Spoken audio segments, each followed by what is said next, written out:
Hello friends, अगले वाले question की तरफ चलते हैं। क्वेश्चन स्टार्ट करने से पहले आपको क्लियर कट बता दूं, मेरे चैनल के ऊपर फ्री ऑफ कॉस्ट कुछ भी नहीं है। ओके, क्वेश्चन ये है, if the velocity of a point moving in a plane curve, अगर कोई पार्टिकल किसी प्लेन कर्व के अंदर मूव कर रहा है और उसकी जो चाल है varies as the radius of curvature, वक्रता त्रिज्या के समानुपाती है, यानी पार्टिकल की चाल रेडियस ऑफ कर्वेचर के समानुपाती है।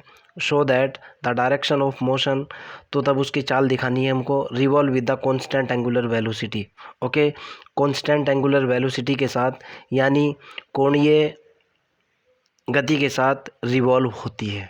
अर्थात क्वेश्चन के अंदर ये दिया है और ये आपको प्रूफ करना है। ज़रा समझने की कोशिश करना। पहले गिवन क्या है, मैंने सपोज किया कि वेलोसिटी v है। Suppose that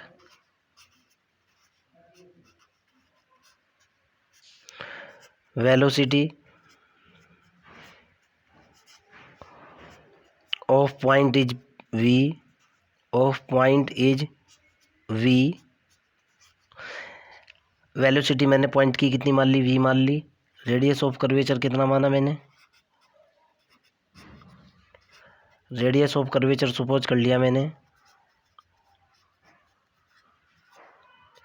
is equal to rho. Okay, according to the question मेरे को गिवन है, गिवन दैट, मेरे को गिवन ये है कि v समानुपाती है रो के। ओके, प्रूफ करना है मेरे को। टू प्रूव दैट, मेरे को सिद्ध करना है कि d psi over d t constant होना चाहिए। D psi over d t is equal to constant, ये मेरा क्वेश्चन है। ओके, अगर आपको यही नहीं समझ आएगा कि आपको निकालना क्या है तो आपको प्रॉब्लम हो जाएगी। ये एंगुलर वेलोसिटी का पार्ट है, क्लियर है ना।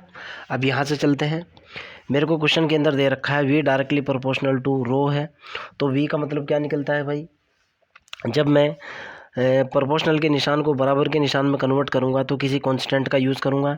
मैंने इसको लिखा v इज इक्वल टू के इंटू रो, बट v बराबर क्या होता है मेरे पास, v बराबर होता है मेरे पास d s over d t, d s over d t होता है, और रो बराबर मेरे पास होता है कितना, D s over d psi.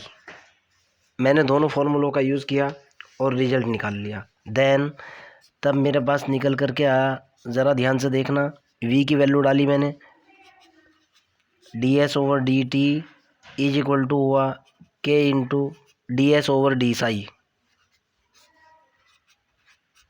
D s से डी एस ख़त्म, सॉरी डी एस से डी एस ख़त्म, डी साई को इधर लेकर के आया मैं, ये निकला डी साई ओवर बटे में कितना है डी टी बराबर कितना आया के। यानी आपको प्रूफ क्या करना था, D psi over d t constant लाना था। D psi over d T क्या निकल गया के, और के क्या है, के में क्या मानते हुए चला था, कांस्टेंट। यही आपको प्रूफ करना था। ओके, फिर भी अगर आपका कोई डाउट है, कोई प्रॉब्लम है, आप कमेंट बॉक्स के अंदर डालिए, I will help you. Question number next कहना चाह रहा है, ए पॉइंट डिस्क्राइब द साइक्लियोड। एक जो पॉइंट है वो साइक्लियोड को बनाता है विद यूनिफॉर्म वेलोसिटी v, जिसकी पॉइंट की जो वेलोसिटी है कांस्टेंट वेलोसिटी v है। फाइंड इट्स एक्सीलरेशन, आपको निकालना है परिणामी त्वरण। ओके, जरा क्वेश्चन के अंदर देखो आपको गिवन क्या है। एक तो मेरे को गिवन है, given that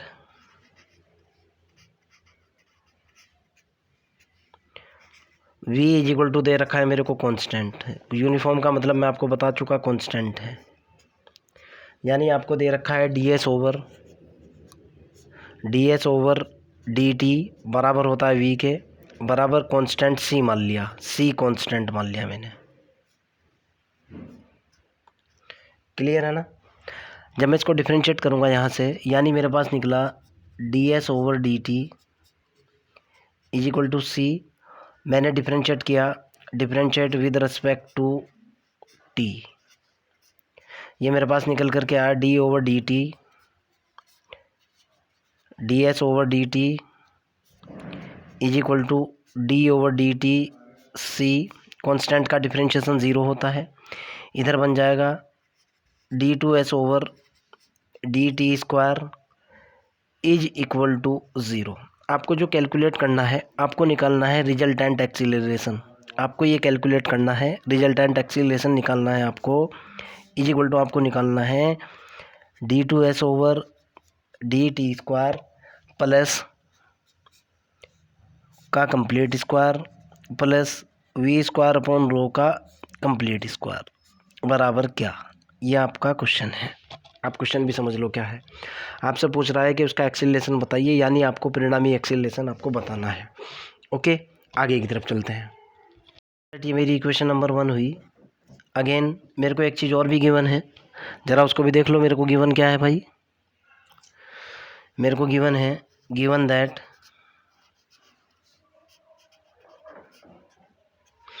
s is equal to 4a sine psi. s is equal to कितना है?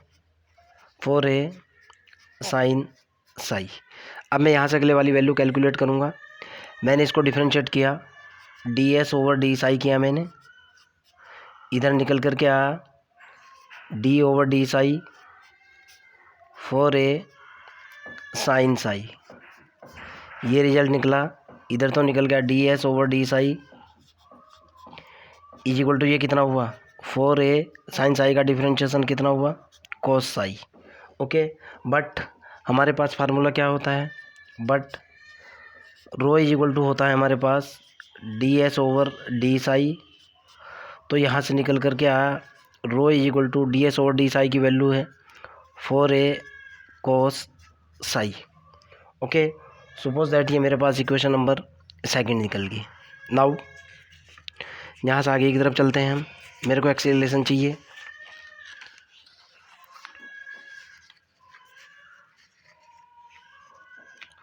नाउ मैंने शॉर्ट में लिखा resultant acceleration. Resultant acceleration is equal to formula होता है under the root d2s over dt का complete square plus v square upon rho का complete square is equal to under the root d2s over dt की value आपके सामने 0 है, ये तो हुआ 0, plus v square upon rho plus v square upon rho का कंप्लीट स्क्वायर। इससे ये कैंसिल। आगे की तरफ चलते हैं यहाँ से। तो रिजल्टेंट एक्सीलरेशन कितना निकला? रिजल्टेंट एक्सीलरेशन निकला मेरे पास, कितना निकला भाई? v square upon rho, v square upon rho बराबर कितना हुआ? v स्क्वायर तो मेरा as it is upon rho की वैल्यू देख लो आप। रो की वैल्यू मैं निकाल चुका था। रो इज इक्वल टू कितना था? 4a cos Sai. कितना निकला? v square upon 4a cos psi. Okay, इसको लिख सकता हूँ v square upon 4a cos Sai का फार्मूला होता है 1 minus sine square Sai. Clear है ना? आगे की तरफ चलते हैं। ज़रा ध्यान से देखना, एक बार फिर लिखूंगा मैं रिजल्टेंट एक्सीलरेशन। रिजल्टेंट एक्सीलरेशन की वैल्यू निकल करके आई मेरे पास v square upon 4a under the root 1 minus sine square psi. But मेरे को क्वेश्चन दे रखा है s बराबर 4a sine psi 4a sine Sai. यहाँ से मैंने साइन साई की वैल्यू निकाली, साइन साई की वैल्यू निकली s अपॉन 4a। जब मैं इसका स्क्वायर करूँगा साइन स्क्वायर साई निकल कर के आएगा s अपॉन 4a का स्क्वायर आपके सामने है। और ये वाली वैल्यू मैंने पुट कर दी तो रिजल्टेंट एक्सीलरेशन हुआ, कितना हुआ भाई? v square upon 4a into under the root 1 minus s upon 4a का कंप्लीट स्क्वायर, यानी रिजल्टेंट एक्सीलरेशन की वैल्यू निकल करके आई v square upon, direct solve करोगे आप, under the root 16a square minus के एस स्क्वायर। भाई 4a से 4a कैंसिल हो जाएगा और यही आपका आंसर है। फिर भी अगर आपको कोई डाउट है, कोई प्रॉब्लम है, कमेंट बॉक्स के अंदर क्वेश्चन डाल दीजिए, I will help you. Question number next question ये है कि if the tangential and normal acceleration of any point of any particle describing a plane curve be constant throughout. अगर कोई particle किसी प्लेन कर्व के अंदर move करता है और उसका टेंजेंशियल और यानी स्पर्श रेखीय और अभिलंब त्वरण दोनों के दोनों कांस्टेंट हो, यानी दोनों के दोनों नियतांक हो, आपको प्रूव करना है the radius of curvature at any point is given by. तब उसके लिए आपको वक्रता त्रिज्या दिखानी है rho is equal to a t plus b का कंप्लीट स्क्वायर। ये आपका क्वेश्चन है। ओके, मैं क्वेश्चन को सॉल्व करता हूँ और देखता हूँ मेरे को गिवन क्या है। मेरे को गिवन है, given that tangential acceleration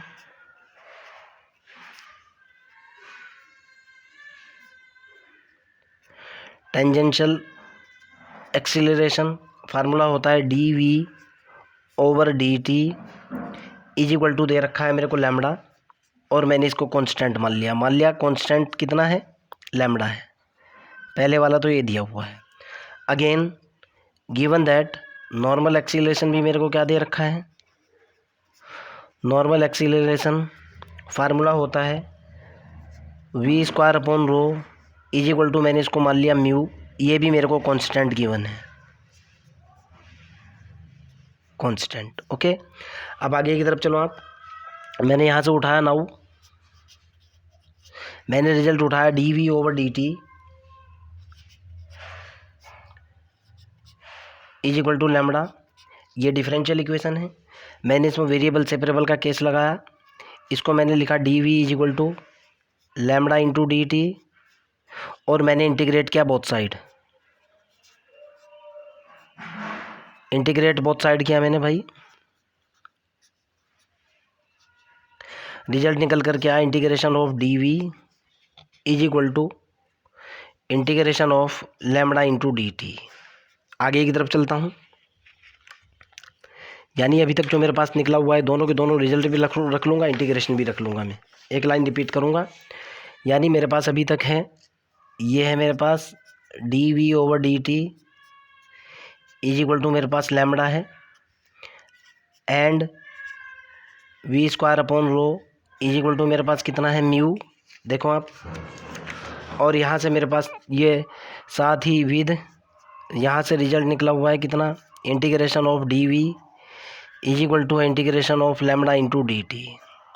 okay, मैंने इसको इंटीग्रेट किया, सपोज दैट ये मेरी इक्वेशन नंबर 1 है, मैंने इसको इंटीग्रेट किया, ये निकल कर क्या, v is equal to lambda t plus के सी, कोई भी कांस्टेंट मान सकते हो, लैम्बडा टी प्लस के सी। क्लियर है ना। मैंने वी की value now v square upon rho is equal to कितना है, म्यू, सपोज दैट ये मेरी इक्वेशन ए है, मैंने वी की वैल्यू पुट की। ओके, इक्वेशन ए मैं कहना चाह रहा हूँ, ज़रा इसको सॉल्व करो। इसको मैं लिख सकता हूँ, यहाँ से निकल करके आया v square upon mu is equal to कितना निकला, रो, यानी रो इज इक्वल टू कितना निकल गया, वी स्क्वायर अपॉन म्यू। मैं कहना चाह रहा हूँ putting value of v in this result, इस रिजल्ट के अंदर मैंने वैल्यू ऑफ वी डाल दी। ओके, जैसे ही मैं इस रिजल्ट के अंदर वैल्यू ऑफ वी डालूंगा, आपको भी पता है कि वैल्यू ऑफ वी क्या है, ये देखो ये रिजल्ट आपका वैल्यू ऑफ वी का, तो ये निकल कर के आया रो इज इक्वल टू निकला वी की वैल्यू डालते ही लैम्बडा टी 1/म्यू, तो ये हुआ, ये कितना हुआ मेरे पास भाई, लैम्बडा टी प्लस के सी का कंप्लीट स्क्वायर। कोई दिक्कत तो नहीं है। इसको मैं लिख सकता हूँ, ज़रा ध्यान से देखना है आपको, rho is equal to, okay, perfect square के अंदर मैं इसको कन्वर्ट करूँगा, ज़रा ध्यान से देखना है। लैम्बडा टी, इसको लिखा मैंने lambda t upon under the root mu, भाई ये तो अंदर पहुँच जाएगा ना, plus c upon under the root mu का कंप्लीट स्क्वायर। क्लियर है ना। अगर मैं सपोज करूँ ये कांस्टेंट क्वांटिटी है, ये कांस्टेंट क्वांटिटी है, c upon under the root mu एक कांस्टेंट क्वांटिटी है। मैंने इसको क्या सपोज किया, बी मान लिया, क्वेश्चन के अकॉर्डिंग सपोज किया मैंने इसको, सपोज दैट कह रहा हूँ। एंड अगले वाली लैम्बडा अपॉन म्यू को मैंने मान लिया, suppose that lambda upon under the root mu, यहाँ जो कांस्टेंट क्वांटिटी है इसको मैंने सपोज दैट ए मान लिया, ए सपोज किया मैंने इसको। तो रो का जो रिजल्ट मेरे पास बना, रो इज इक्वल टू कितना निकला, ज़रा ध्यान से देखना, ये हुआ, इसकी वैल्यू डालते ही ये हुआ ए टी प्लस बी का कंप्लीट स्क्वायर। क्वेश्चन के अंदर यही कह रहा था कि आपको दिखाना है किसी पॉइंट के ऊपर रेडियस ऑफ कर्वेचर आपका ये है, आपको प्रूफ करना था किसी पर्टिकुलर पॉइंट के ऊपर रेडियस ऑफ कर्वेचर ये है, वही मैंने प्रूफ कर दिया कि पर्टिकुलर पॉइंट के ऊपर रेडियस ऑफ कर्वेचर ये है। बस ये जो कांस्टेंट थे इनको मैंने ए और बी माना। बहुत आसान सवाल था, सिंपल क्वेश्चन था। आगे की तरफ चलते हैं। ओके, और यही मेरा रिजल्ट है। फिर भी अगर आपका कोई डाउट हो, कोई प्रॉब्लम हो, कमेंट बॉक्स के अंदर क्वेश्चन को डालिए, मैं आपकी हेल्प करूँगा। ओके, क्वेश्चन नंबर नेक्स्ट कहना चाह रहा है a point move along the arc of cycloid. एक पॉइंट जो है साइक्लियोड की आर्क के ऊपर मूव करता है इन सच ए मैनर, और पार्टिकल या पॉइंट इस प्रकार मूव करता है the tangent at it rotate with constant angular velocity. उसकी जो टेंजेंट है, उसकी जो स्पर्श रेखा है साइक्लियोड के ऊपर कांस्टेंट एंगुलर वेलोसिटी से मूव करती है, अर्थात जो उसकी कोणीय वेलोसिटी है वो साइक्लियोड की आर्क के ऊपर कांस्टेंट है रिगार्डिंग टू टेंजेंट। ओके, थोड़ी सी हिंदी मिस्टेक हो चुकी, दोबारा बताऊंगा। टेंजेंट एट इट्स रोटेट, जब पार्टिकल साइक्लियोड के ऊपर मूव करता है तो रिगार्डिंग टू टेंजेंट, टेंजेंट को लेकर के उसकी जो वेलोसिटी है वो कांस्टेंट है। शो दैट, आपको दिखाना है acceleration of the moving point is constant.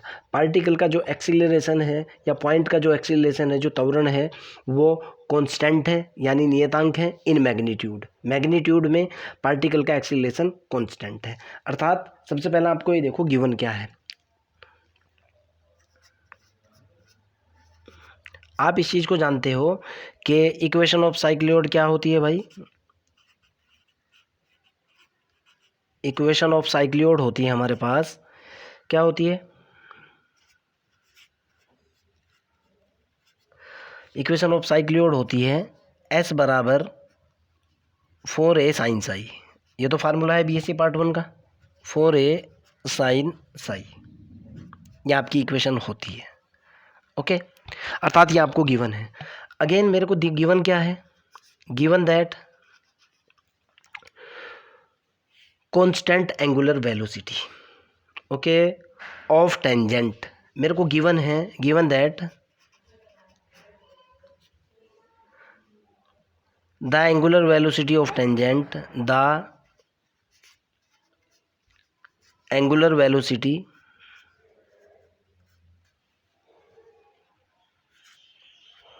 Of tangent क्या है? Is constant. साफ साफ दिया हुआ है, यानी जो टेंजेंट है उसकी जो एंगुलर वेलोसिटी है वो क्या है? कांस्टेंट है। आपको पता है टेंजेंट के लिए जो एंगल लिया जाता है वो साई लिया जाता है, अर्थात आपको दे रखा है सो दैट आपको गिवन है d psi over d t is equal to c constant. बेटा यहाँ आप d theta over d t नहीं ले सकते। एंगुलर वेलोसिटी के लिए d theta over d t होता है, लेकिन आप ये नहीं ले सकते। क्यों?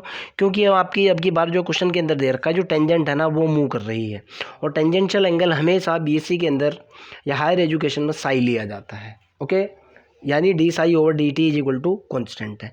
आपको प्रूफ क्या करना है? टू प्रूव दैट, आपको निकालना ये है, टू प्रूव दैट एक्सीलरेशन निकालना है, रिजल्टेंट एक्सीलरेशन शॉर्ट में लिख दिया मैंने, resultant acceleration is equal to, जो आपको कैलकुलेट करना है d two s over d t का complete square plus v square upon rho का complete square is equal to, आपको दिखाना है कांस्टेंट। ये आपका क्वेश्चन है। क्वेश्चन ही समझ नहीं आएगा तो जाहिर सी बात है प्रॉब्लम होगी आपको। ये आपका क्वेश्चन है। ओके, चलते हैं क्वेश्चन की तरफ जो जो मेरे को गिवन है। ओके, चलो भाई, मैंने क्या किया, यहाँ से पेज निकाल लो यार।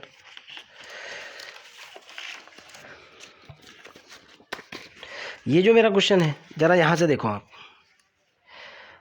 स्टार्टिंग से देखो। एस इज इक्वल टू कितना है भाई, एस इज इक्वल टू है 4a sine psi, 4a sine Sai. मैंने इसको डिफरेंशिएट किया मैंने विद रिस्पेक्ट टू t। ये हुआ मेरे पास ds over d t is equal to, इधर हो जाएगा d over d t 4a sine psi, 4a sine psi. जब मैं इसको डिफरेंशिएट करूँगा, डिफरेंशिएट करने के बाद मेरे पास जो रिजल्ट निकल करके आएगा, ज़रा उसके ऊपर गौर करते हैं। ds ओवर, यहाँ से निकल करके आया भाई ds ओवर डी टी बराबर कितना हुआ, 4a साइन साई का डिफरेंशिएशन होता है cos psi into d psi over d t. Clear है ना। But d s over d t बराबर होता है वी के, and d psi over d t कितना है, सी दे रखा है। देखना कैसे, क्वेश्चन के अंदर बिल्कुल साफ साफ है, angular velocity d psi over d t मेरे पास सी है। ओके, और v d s over d t बराबर वी के होता है। मैंने ये वाली वैल्यू पुट की। Now d s over d t की जगह मैंने पुट किया वी, ये तो हुआ मेरे पास वी इज इक्वल टू, ये कितना बना 4a cos psi, d psi over d t की वैल्यू डाल दी मैंने सी। क्लियर है ना। आगे की तरफ चलते हैं। एक रिजल्ट तो बना मेरा ये, क्योंकि मेरे को इसकी ज़रूरत है। Again d s over d t मेरे पास कितना है, d s over d t है मेरे पास 4a cos psi into c, d psi over d t की वैल्यू डालने के बाद मैंने इसको फिर से डिफरेंशिएट किया। ये निकला डी ओवर डी टी के रेस्पेक्ट में डिफरेंशिएट किया, और इधर हुआ d s over d t is equal to, फिर से डिफरेंशिएट कर रहा हूँ टी के रेस्पेक्ट में, d over d t 4a cos psi into c. ये निकल करके आया इधर तो हुआ d two s over d t square, ये हो जाएगा बराबर माइनस कोस साई का डिफरेंशिएशन होगा sine psi, 4a sine psi into c into d psi over d t. मैं फिर वैल्यू डालूंगा d psi over d t की, ये देखो जो रखी हुई है। यहाँ से मेरे पास निकल करके आया d two s over d t square is equal to minus 4a sine psi into c, यानी रिजल्ट निकला d two s over d t square is equal to minus 4a c square into sine psi. Clear. अब मैं resultant acceleration की बात करूँगा और रो की value भी निकाल लेता हूँ। रो इज इक्वल टू होता है मेरे पास, क्यों मेरे को ज़रूरत पड़ने वाली है, रो इज इक्वल टू होता है मेरे पास d s over d psi. Okay, तो यहाँ से मैंने रो की value, rho is equal to d over d psi, s is equal to कितना है 4a साइन साई है ना। देखो आप, मैं आपको बता रहा हूँ एस की वैल्यू कितनी है, स्टैंडर्ड फार्मूला है तो मेरे भी याद है। एस इज इक्वल टू कितना है 4a साइन साई। जब मैंने इसको डिफरेंशिएट किया, ये निकल करके आया 4a cos Sai, 4a cos Sai. ये रिजल्ट है, इसका भी मैं यूज़ करूँगा, बॉक्स के अंदर डाल रहा हूँ। ये रिजल्ट है, इसका भी यूज़ करूँगा। ओके, दोनों का यूज़ करूँगा, तीनों रिजल्ट्स का यूज़ करूँगा। नाउ अब मैंने क्या किया, मेरे को चाहिए एक्सीलरेशन। देखो आपको निकालना क्या है। नाउ आपका जो टारगेट है वो क्या करना है भाई, आपको दिखाना है show that the acceleration, show that the acceleration is constant, यानी आपको एक्सीलरेशन को कांस्टेंट दिखाना है। नाउ